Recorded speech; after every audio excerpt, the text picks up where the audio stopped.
नमस्कार। आज हम ईरान इजराइल संघर्ष की जो हालिया स्थिति है उस पर थोड़ी गहराई से नजर डाल रहे हैं। हाँ, नमस्कार। 24 जून को अमेरिका की मध्यस्थता से वो युद्ध विराम तो हुआ, पर सवाल ये है कि क्या ये टिकाऊ है? बिल्कुल। और हमारे पास जो अलग अलग रिपोर्ट्स हैं, जो एनालिसिस हैं, वो इस 12 दिन के हवाई संघर्ष की एक काफी उलझी हुई तस्वीर पेश करते हैं। हाँ, तो आज कोशिश यही रहेगी कि इन स्रोतों से जो जरूरी बातें हैं उनको समझे। मतलब युद्ध विराम कितना नाजुक है, दोनों तरफ क्या असर पड़ा, हथियार कौन से इस्तेमाल हुए और आगे क्या हो सकता है। सही बात है। देखिए, युद्ध विराम लागू होना एक चीज है, पर जमीनी हकीकत वो ये है कि तनाव तो बिल्कुल बरकरार है। ईरान के जो सैन्य प्रमुख हैं, उन्होंने तो साफ कहा है कि उन्हें इजराइल की मंशा पर गंभीर शक है। अच्छा। और चेतावनी भी दी है कि भाई अगर कोई भी उल्लंघन हुआ तो प्रतिक्रिया बहुत सख्त होगी। मतलब विश्वास की कमी साफ दिखती है। हाँ, ये तो है। चलिए, सबसे पहले थोड़ा मानवीय पहलू देखते हैं। ईरान में जो नुकसान हुआ उसके आंकड़े तो काफी गंभीर हैं। हाँ, बिल्कुल। खासकर वो तेहरान की एवेंजेल पर इजरायली हमला। इसमें कम से कम 71 लोग के मारे जाने की खबर है।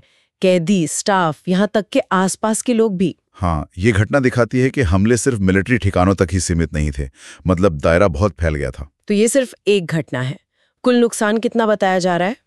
ईरानी सूत्रों को देखें तो मौत का आंकड़ा 610 से 627 के बीच है और घायल करीब 4700 से 4900 लोग। बाप रे। हाँ, और तेहरान में वो जो 60 कमांडरों, वैज्ञानिकों और नागरिकों के लिए राजकीय अंतिम संस्कार हुआ, वो भी इसी नुकसान के पैमाने को दिखाता है। ये सिर्फ नंबर नहीं है, मतलब ये बताता है कि ईरान ने कितनी बड़ी क्षति झेली है। ये आंकड़े वाकई चौंकाने वाले हैं, लेकिन जाहिर है असर एक तरफा तो नहीं रहा होगा। इजराइल को क्या झेलना पड़ा? देखिए, इजराइल पर ईरान ने 550 से ज्यादा मिसाइलें दागी। ये कोई छोटा नंबर नहीं है। हालांकि इजराइल का जो डिफेंस सिस्टम है, आयरन डोम, पैट्रियट मिसाइलें, वो काफी हद तक कामयाब रहा। हाँ, सुना है काफी कारगर है वो। बिल्कुल, लेकिन फिर भी रिपोर्ट्स बताती हैं कि 50 से कम मिसाइलें वो उनके डिफेंस को भेदने में कामयाब हो गईं। 50 से कम भी नुकसान तो पहुंचा सकती हैं। बिल्कुल।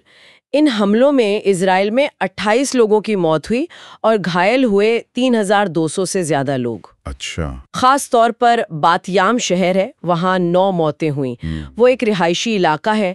फिर बेरशेबा का सोरोका अस्पताल है, तेल अवीव, हाइफा, रमतगन, इन बड़े शहरों पर भी असर पड़ा। तो मतलब ईरान की मिसाइल क्षमता को पूरी तरह खारिज नहीं किया जा सकता। सही कहा। अब जरा हथियारों और जो स्ट्रेटेजिक टारगेट थे उन पर आते हैं। सूत्रों में जिक्र है कि इजराइल और अमेरिका ने ईरान के परमाणु ठिकानों पर, जैसे फोर्डो, नतांज, इस्फहान, वहां बंकर बस्टर बॉम्ब इस्तेमाल किए।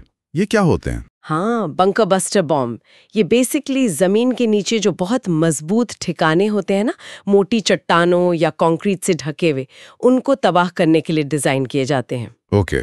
इनका इस्तेमाल फोर्डो और नतांज जैसे ईरानी परमाणु स्थलों के खिलाफ बहुत अहम माना जा रहा है, क्योंकि ईरान ने अपने प्रोग्राम के जरूरी हिस्से ऐसी ही जगहों पर छुपा रखे हैं। तो ये साफ इशारा है कि परमाणु कार्यक्रम को निशाना बनाना एक मुख्य लक्ष्य था। तो क्या इन हमलों से ईरान का परमाणु कार्यक्रम मतलब पूरी तरह खत्म हो गया? मामला थोड़ा पेचीदा है। देखिए, जो IAEA है, अंतर्राष्ट्रीय परमाणु ऊर्जा एजेंसी, हाँ, UN की वॉचडॉग, बिल्कुल, उसके जो चीफ हैं ग्रॉसी, उन्होंने चेतावनी दी है। उन्होंने कहा है कि हमलों से ईरान के परमाणु कार्यक्रम को जबरदस्त झटका लगा है, इसमें कोई शक नहीं, पर खत्म नहीं हुआ है। अच्छा, मतलब ये कि जो सेंट्रीफ्यूज बनाने का तकनीकी ज्ञान है, जो एक्सपर्टीज है, वो ईरान के पास अभी भी है। हाँ, ये तो अहम बात है। हाँ, इसका मतलब है कि ईरान चाहे तो कुछ ही महीनों में यूरेनियम संवर्धन फिर से शुरू कर सकता है, भले ही अभी प्रोडक्शन रुक गया हो। ये क्षमता उनके पास है। और ईरान ने अपनी तरफ से क्या इस्तेमाल किया? आपने मिसाइलों का जिक्र किया। हाँ, बैलिस्टिक मिसाइल इस्तेमाल की और साथ में करीब 1000 ड्रोन और आत्मघाती UAVs भी। जैसा हमने पहले बात की, ज्यादातर को तो इजरायली डिफेंस ने रोक दिया। हाँ, लेकिन ये संख्या दिखाती है कि ईरान बड़े पैमाने पर हमला करने की क्षमता रखता है। अच्छा, इस टकराव का असर सिर्फ जंग के मैदान तक तो नहीं रहा होगा। डिप्लोमेटिक लेवल पर, रीजनल लेवल पर क्या रिएक्शंस देखने को मिले? हाँ बिल्कुल। अंतर्राष्ट्रीय स्तर पर देखें तो जर्मनी जैसे देशों ने इजराइल के आत्मरक्षा के अधिकार का समर्थन किया है। ओके। वहीं दूसरी तरफ ईरानी डायस्पोरा में, मतलब जो ईरान के लोग बाहर रहते हैं, जैसे मेलबर्न में कुछ प्रदर्शन हुए, वहां इस युद्ध विराम की आलोचना हुई है। क्यों? उनका क्या तर्क है? उनका तर्क ये है कि इससे IRGC यानी ईरानी रेवोल्यूशनरी गार्ड कॉर्प्स, जो ईरान की बहुत ताकतवर फोर्स है, उसको फिर से संगठित होने का और ताकत जुटाने का मौका मिल जाएगा। अच्छा, ये भी एक नजरिया है। और ईरान के अंदर क्या हालात हैं? इंटरनल पॉलिटिक्स पर कोई असर? निश्चित रूप से ऐसी खबरें हैं कि संघर्ष के बाद ईरानी सरकार ने शायद अंदरूनी असंतोष के डर से खासकर कुर्द इलाकों में बड़े पैमाने पर गिरफ्तारियां और कार्रवाई शुरू की है। तो बाहरी संघर्ष का असर अंदर भी पड़ रहा है। बिल्कुल। सरकार अंदरूनी स्थिरता को लेकर भी काफी चिंतित लगती है। तो कुल मिलाकर अगर हम पूरी स्थिति का एक सार निकालें, क्या कहेंगे? सार यही है कि युद्ध विराम तो है, पर बहुत नाजुक हालत में है। दोनों तरफ भारी नुकसान हुआ है, इंसानी भी और इंफ्रास्ट्रक्चर का भी।